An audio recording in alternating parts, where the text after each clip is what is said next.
Hello everyone, welcome to the second episode of my series The Might of the Rajputs. The name of this episode is Vijayotsav.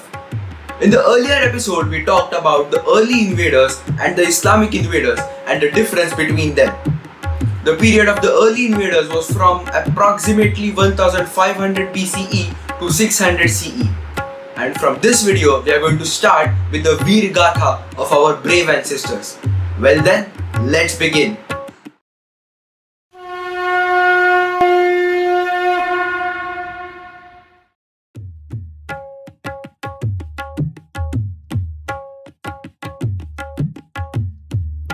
Who is a Rajput? I feel giving this information in today's world is very necessary. I believe people should know about the social engineering and regrouping done by our rishis and sages. They did this for the unification of this land. They recognized the threat and took these steps, which later took a twisted form of social discrimination. In the 6th century, after the fall of the Gupta kingdom, the minor kings and small kingdoms were in the internal tussle.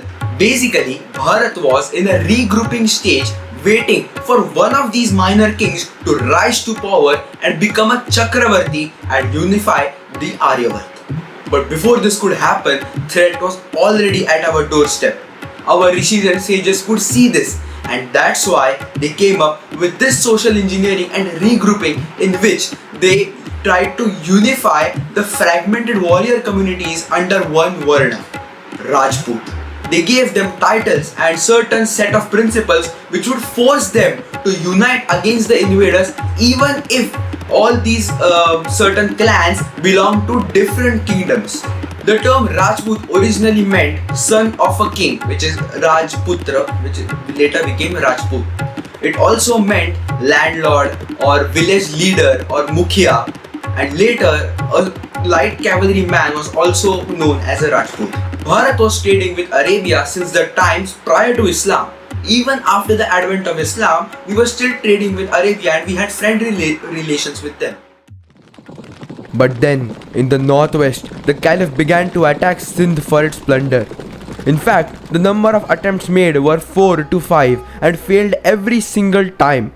The Battle of Kakan is one to be mentioned, wherein a small group of nomadic pastoral Jat tribe slaughtered almost 90% of the invading army, which was around 2000 to 3000 in strength. This way, the other invasions were also pushed back. Then a man called Al-Hajjaj was named as the governor of Kufa and Basra in Iraq.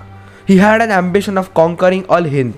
He also tried to invade a couple of times but failed miserably.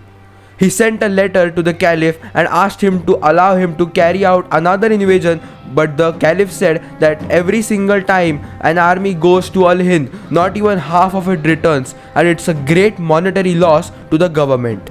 Al-Hajjaj promised that this time he'll surely be successful and agreed to bear the loss, if any. Then he appointed his nephew, who was also his son-in-law, Ibrahim Qasim, and planned the attack strategy to the last detail. Then the Arab army set out and this time took a sea route from the port of Makran and managed to reach Devalpur or Debal, from where Raja Dahir's rule began. Now this king is a very important name in history. He had beaten back the previous Arabic invasions and was experienced in fighting them. After beating back 4 to 5 Arab waves, he had become slack. A group of Buddhists wanted to overthrow this king for their own benefit, so they started conspiring with the Arabs.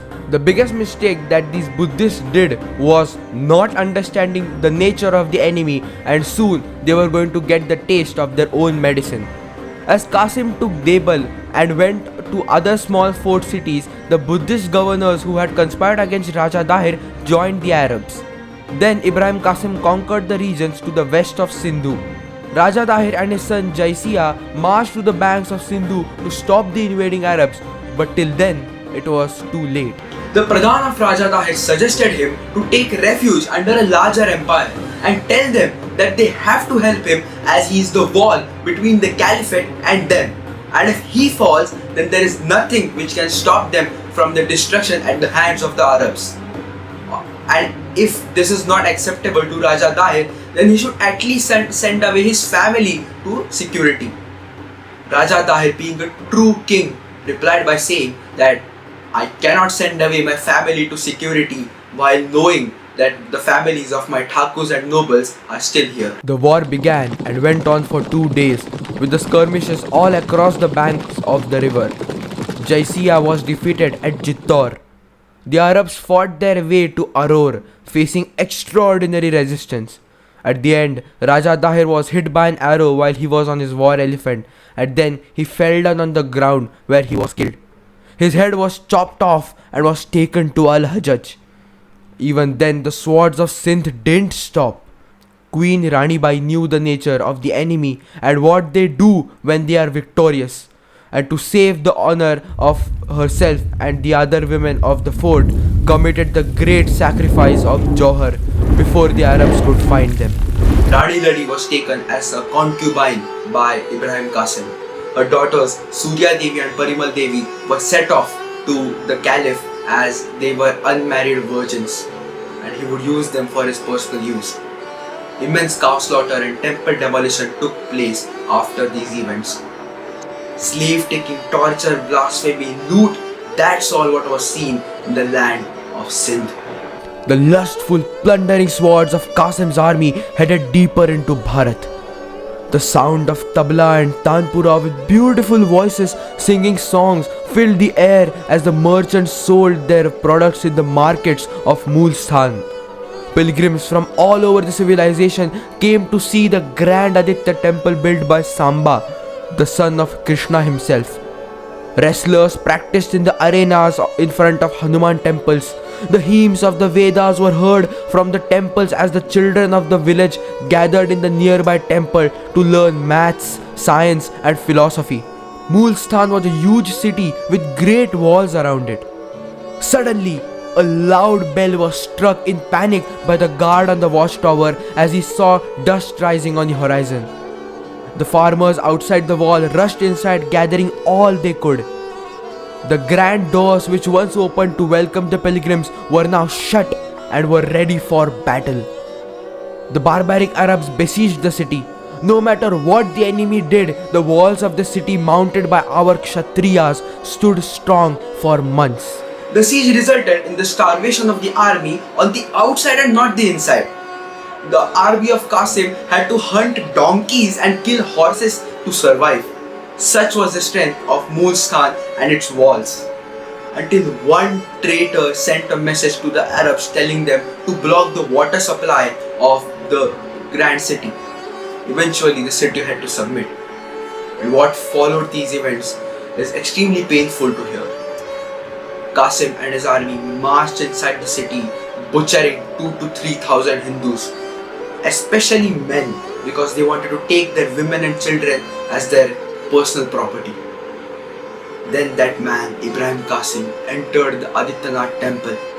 He looked at the idol, didn't harm it, the idol though. He looked at the idol and the flower garland around it. With him followed his men, pulling hundreds of cows and calves inside the temple area. Qasim raised his swords and gave the order as his men butchered the poor animals inside. Then Qasim looked at the idol again and garlanded it with the intestines of the poor animals. Such was the nature of these demons, and this is a recorded fact. Now Qasim had to begin to leave the land of the Kafirs, as he knew he couldn't hold the land anymore and surely couldn't establish an empire because he was surrounded by Kafirs, and even if one king had taken notice of his doing and had rushed to cut his throat, he was finished. He decided to have a military presence in Mulasthan who would loot the money from the incoming pilgrims who had no idea about what had happened in Mulasthan Aditya Mandir, because no one was left to tell them. In the meantime, the Arabian governor of Iran, Al-Hajjaj, was replaced and another governor took his place. And then that governor called back Ibrahim Qasim. He arrested him and beat him to death. This is the dirty politics and bloody politics of the medieval Arabian world. But there is another legend to this. Remember the daughters of Raja Dahir, Surya Devi and Parimal Devi? Well, they were sent to the Caliph Suleiman ibn Abd al-Malik as they were unmarried virgins. Well, when they reached there, they told him that Qasim had already laid hands on them. This made the Caliph furious and he ordered to bring back Qasim, wrap him in oxen hides and send him to Syria. Qasim died en route because of the beating, torture and suffocation. Another account says that the sisters jumped off a tower or a cliff nearby after this incident. As the news reached the other kings, they were devastated after hearing what happened in Mulasthan. Raja Tahir died a martyr's death, yes, but his wives and children had to meet such fate. Then the Agni Tilak on the foreheads of the Rajputs of Bharat reminded them their duty. Nagbhat I of Gujjar Pratihar dynasty, which means the guardians of the gateway of Bharat, gathered his armies. He sent word to all chieftains. As the word spread to Bappa Rawal, the Rana of Mewad was ready to offer blood of the Arabs to Kalima. The next message was sent to Kashmir. Maharaja Lalitaditya, who had recently returned from his conquest of most of central Bharat. Then the message reached the Chalukyan king Vikramaditya II. The earlier Vikramadityas finished the Shaka invaders. This Vikramaditya had to prove himself as the killer of the Arabian invaders. The local Jats, Meds and Thakurs took back the small forts which were lost to Qasim. The governor of this region named by Qasim was Junaid. All the swords of Dharma were now craving his blood. Junaid started carrying out raids which were sent to cities like Mermad or Marumada, Bhinmal, Jurz which means Gurjara country, Ujjain which means Ujjain, Malwa, Kutch, Dhanaj, Saurashtra and Bharat. It was like a full-scale invasion aimed to conquer more region for the caliphate, but the hold of Junaid was very fragile, so these were merely raids. Only the campaigns of Bhinmal, Jurz, Mirmad and parts of Saurashtra were able to cause some amount of destruction. He also attacked Punjab but was crushed in battle by Lalitaditya Muktapida. In 1726 CE, Al-Junaid was replaced by Tamim, and at that time it was known that nothing was under the control of Arabs other than Multan and a city called Mansura or Brahmanabad. It is written in Arab records that the troops from Syria and Yemen which were sent to Al-Hind fled from Sindh and refused to go back. Later, Tamim was trying to flee from Sindh and died en route. What caused Tamim and the other Arabian troops to flee? What caused them to abandon their posts and run away? Well, it was the saffron swords who were enraged by the doings of Qasim and rooted out these rabid dogs from Sindh. The Caliph appointed Al-Hakam in Sindh. After this, what followed was the wrath of 4 Hindu Maharajas. The king of Nandipuri Jaybhat IV documented in an inscription dated to 736 CE that he went to aid the king of Vallabhi and inflicted a crushing defeat on a Tajika or an Arab army. Another Arabian force tried to go to Navsari and probably aimed to enter South India, but beyond the Navsari river was the land of the mighty Chalukyas. The Chalukyan viceroy Avaninjanashraya Pulakeshin decisively defeated the invading Arab forces with the help of the Rashtrakuta prince Danti Durga of Berar.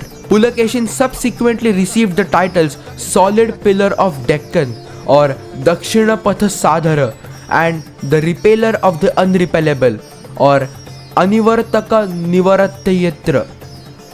Then Bappa Rawal, who was once a chieftain of the Mauryan king of Chittod and was now the Guhilot king of entire Mewar, drove out the remaining Arabs. Raja Nagbhat I also participated in all the battles and set up a dynasty which was the Pratihara of Bharat, and his family line continued to defend Bharat for ages.